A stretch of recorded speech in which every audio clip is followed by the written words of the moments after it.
Yes, this is the one. Okay, this is the one. I Okay, just yeah. before, Go ahead. yeah, before the Yes, life yes. in a box. Sure, sure. So Go ahead. whenever I start any case, I just have this diagram in my head to understand where's the anatomy and the 3D of the heart and all vessels. I know it is very simple, but it is good to remember before any procedure. This is the patient that we presented a while ago, and this is the coronary angiogram for that patient. We know the CTO of the LAD and the tight lesions in the RCA and PDA. We do CT scan for those patients if they are stable enough to just rule out any intracardiac course of the LAD.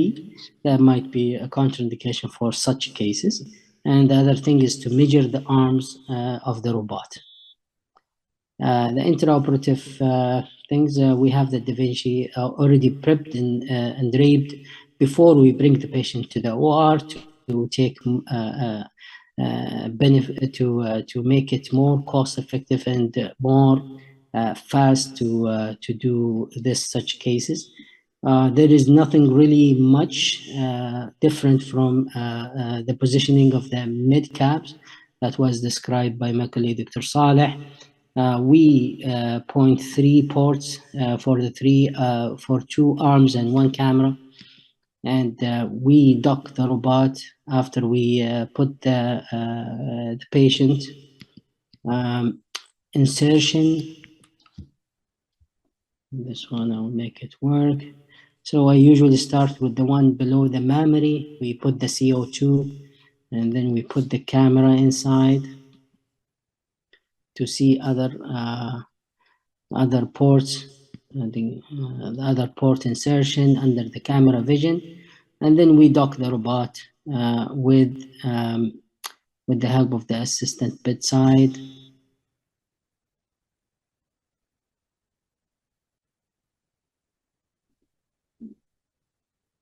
This is the first port for the camera, second port for the spatula, and the third port for forceps, and I will show you in a bit. We try to minimize all the cost. That's why we use only 3 instruments. This is how it looks like at the end. Here what we do inside. So we put the other ports under supervision from the camera that we do. The top port in the second or the third intercostal space. This is where we put the spatula. And it will point toward the phrenic nerve and the ascending aorta. This is the lower port in the sixth or the seventh intercostal space, all at the mid-axillary line. And here where we put the spatula under supervision of all of that we do. You see that? And the spatula from the top. And then we start dissecting the pericardial fat. I usually take it away from me. That will make it easier for doing the direct hands-on lima to LAD. And then we find the lima, and we harvest it the same way that we do it in the conventional way. And then we open the pericardium in the middle, and then we clip the distal lima. And if you see here, I will stop the screen for 1 second. If you see here in the top right corner, you will see the needle coming from up. That's mean from the surface anatomy, just to see where's the LAD. And we make our incision precise at the LAD exactly. This is how it looks in the inside the OR while we are working. There is no light. It's just like laparoscopic cholecystectomies or appendectomies, but with more tension.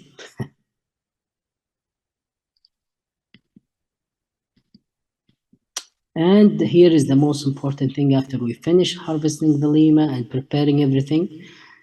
You see here is the stabilizer. It's a specific stabilizer called Novo stabilizer that we use it to stabilize the heart during the harvesting. And we used to use the spreader of the chest, but not anymore.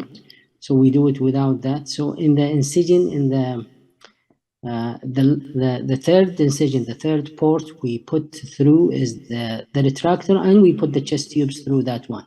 So we save 2 incisions. So we bring the stabilizer inside.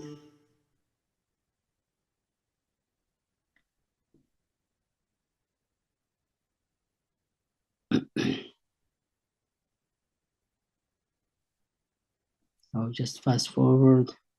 Sorry. So this is the stabilizer. We just put it inside from the same incision. I'm not that fast, but I think this is the video was put as this speed.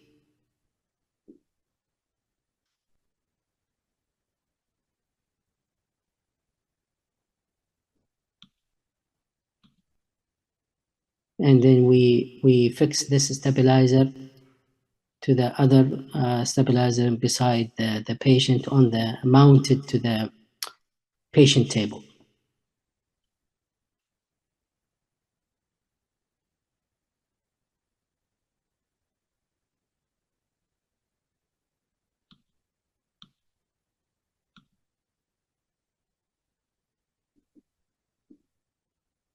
So this is how it looks like at the end of the day. And then you do your anastomosis through that one. This is how it looks like at the end of the day. So we have the LAD lima is here, and the LAD is here with the dot inside. And this is the post-op CAD for both of them. The first patient is the lima to LAD, and then they with the completion RCA.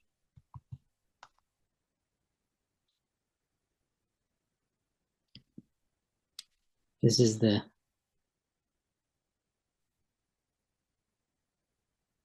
completion.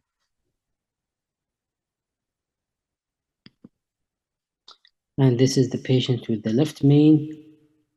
After we did the lima to LAD for his, pretty much the lima to LAD, and I don't have his completion. Anyway, so the minimal invasive robotic direct coronary bypass is safe. The low post-operative mortality and morbidity, excellent short and long-term outcome. We do have 5 years so far. The combining between the robotic lima to LAD and the PCI that merge the benefit from both interventional and surgery.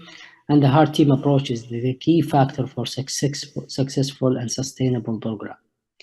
Thank you very much again for the invitation.